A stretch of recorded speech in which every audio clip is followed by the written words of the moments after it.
Хората признават, че живеят в постоянен страх, защото в квартала се краде на воля. Никой обаче не е предполагал, че крадците ще посегнат на пластмасовите контейнери. Задигнали са ги заедно с боклука.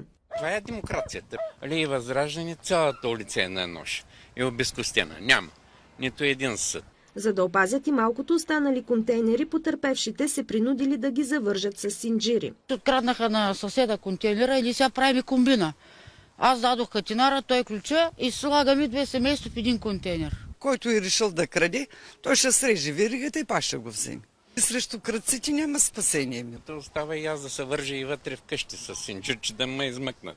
Според пострадалите, откраднатите кофи най-вероятно са нарязани и предадени за вторични суровини срещу 73 стотинки килограма или са продадени по селата. Където имат животни, слагат вътре нещо, храна за животните. Цената на един такъв контейнер е 85 лева. От община Русе вече са възстановили кофите за смет, но при повторна кражба нови контейнери ще се поставят само ако потърпевшите са подали жалба в полицията.